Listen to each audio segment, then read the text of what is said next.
Hi guys, Freddy here. Welcome back to the desktop for another retro RPG. And just to let you know, I've changed my camera setup slightly. So now when I bump my desktop, the camera shouldn't shake and go out of focus as much. So hopefully that's going to lead to better quality videos. But if you notice any changes and you've got any comments, please let me know in the comments below. Anyway, this week I would like to present this. Green and Pleasant Land, the British 1920s to 1930s Cthulhu source pack by Games Workshop. Now, Games Workshop had the license for Call of Cthulhu along many other games back in the late 1980s. And this came out in 1986, 1987, and is a compilation of different articles out of White Dwarf, as many of the Games Workshop source books were back at that time. Now, that doesn't make it bad. It does mean that it's not very focused. It does tend to jump between topics quite a lot, but gives you a good field of information. Now let's go to the back cover. Green and Pleasant Land, the British 1920s to 1930s Cthulhu source pack. This volume is a companion to the 3rd edition Call of Cthulhu rules, which allows the full horrors of the Cthulhu Mythos to be enacted in good old 1920s to 1930s Britain. Heat of the Empire, centre of civilization, an all-round top-hole spiffing place to set your Call of Cthulhu campaign. What? Featured within are sections of British characters, history, travel, the occult, and much more besides, which provide all the information keepers require for British Cthulhu roleplay. Also included 3 new adventures. The Horror of the Glen. A brutal murder in the Scottish Highlands is not what it seems. How could a half-wit boy have committed such terrible mutilations upon the body of Donald McCall? When the investigators arrive, they find that the real answer to the question lies within the haunted Morn Manor, and their secret may be more than their sanity can bear. Death in the Post, a strange papyrus, a horrific murder, and a plea for help from a respected gentleman. What more incentive could any investigator want? But can the investigators solve the mystery in time to prevent more slayings, and to find the evil behind the mysterious campaign of death? The Horror of a Darkbank. Even on holiday, there's no rest for an intrepid investigator. When strange things start happening in the Darkbank tunnel, it might be a sequence of tragic events, or it might be something far more sinister. Plus, a contribution from the British master of mythos fiction, Brian Lumley. Now, this is copyright 1987, so it came out in 1987. And going into it, we can see, well, firstly, that the quality of the binding is pretty terrible. The glue has long since evaporated, and the pages are almost completely separate from the cover. So let's start. So we've got a rather strange contents page here. It's very stylishly laid out, but it's not particularly useful. Are we going across or are we going down? We're going down in columns. We've got our bibliography, factual and fiction. So everything from Agatha Christie to Get at Harrods, a selection from the Harrods General Catalogue, 1929. Biographies. The following list is a representative sample of the famous people of the period that British investigators would know about. So, who we got? We've got Stanley Baldwin, the Prime Minister. Sir Malcolm Campbell, set in speed records. Howard Carter, who is the man who discovered Tutankhamun's tomb. The Earl of Carnarvon. Squadron Leading James Bigglesworth. Biggles. So, we've got a mixture of fantasy characters in here as well. Going through, who else can we see? Noel Coward, Neville Chamberlain, Agatha Christie, Winston Churchill, Edward VIII, Adolf Hitler. I'm not sure why he's hanging around Britain. Amy Johnson. I'm sure I knew somebody. David Lloyd George. Oswald Arnold Mosley. Hercule Poirot. So they're mixing in fantasy characters here, fictional ones, with real characters to create this image of Britain, probably more to foreigners because British people will be aware which of these are just total fake. You know, Bernie Wooster. Characters. So we've got some new character types for more British play. And butlers, valets, sleuths, and their different occupations. We've got the social life and the effects of the 1920s war. Communications, crime and punishment. Just detailing how Britain is slightly different to America at this time. Entertainment. Explaining about how cricket is one of the biggest sports in Britain at that point. Public health. The National Health Service as we now know it did not come into existence after World War II. Money and prices. So breaking down how British money worked. Because I was born after what was called decimalisation. Back in the period this is set, British money was in the ridiculous system of 240 pennies to the pound, 12 pence to the shilling, 20 shillings to the pound, and I don't even know what a farthing is. Let's forget about that. It was a wonderfully odd system, which for some reason people thought would confuse, instead of just having 100 pennies in the pound, like everybody else does, 100 cents in the dollar. But they did decimalisation, and apparently everybody was going to be confused, but it turns out it's a far better system. We've got history, the Treaty of Versailles.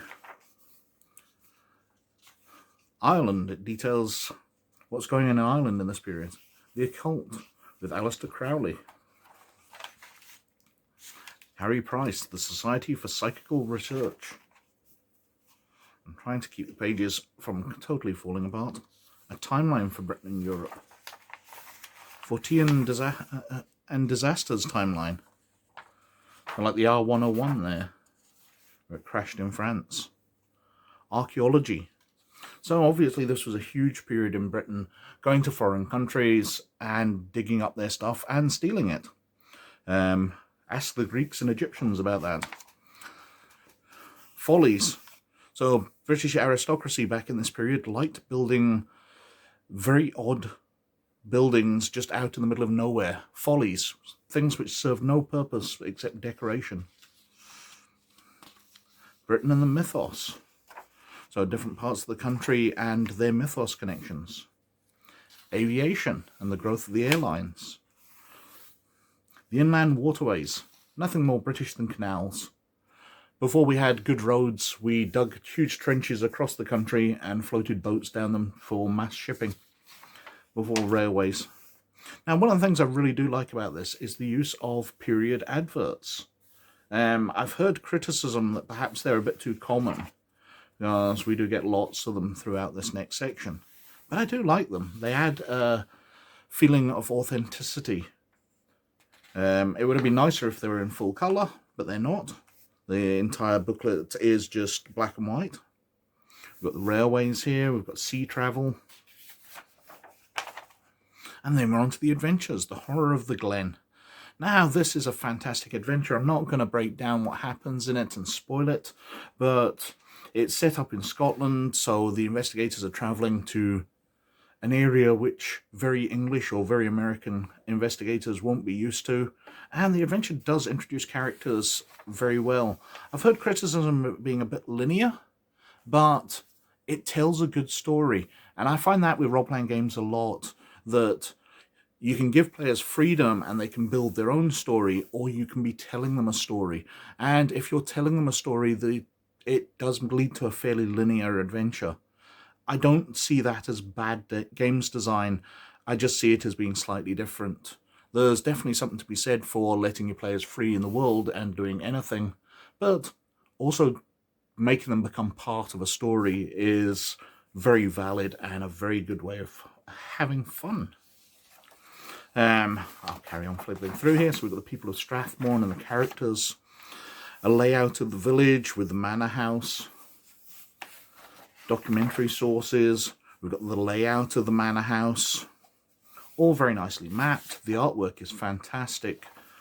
very evocative. I love these pictures because they really portray what's happening at the height of the adventure, give you a very good idea when you're games mastering what you should be passing on to your players. I absolutely love it. Death in the Post, another excellent adventure. Very different. Some fantastic artwork there. Is that based on somebody, that top one? He looks familiar. Could it be Donald Pleasance, maybe? Have they based their artwork on different actors? But lovely portraits portraying all the different characters. Images of the monsters, the final encounter, and the shadow over Darkbank, which I've heard criticism for because the monsters are basically taking over a town instead of taking over the universe. That it's a very focused event. But losing control of a town to monsters should be equally horrific. More personal, perhaps. We've got detail of the Darkbank tunnel, and we'll probably have some artwork which gives away roughly what's happening in the tunnel. But again, it's a nice adventure. Games Workshop was doing some fantastic work through White Dwarf at this period and producing really good works on a monthly basis. I value my collection of White Dwarf magazines from this period. Issue probably 60 up to about 100, varying a bit either side, but an absolute classic period with adventures for all sorts of systems. And then we're on to the end, which is The Running Man. Not the Arnold Schwarzenegger one, but by Brian Lumley. And Brian Lumley's a fantastic mythos author. Writes things from a British point of view, does some fantastic books. I got a series of his which were set in the Dreamlands, which I've featured in Retro RPG before.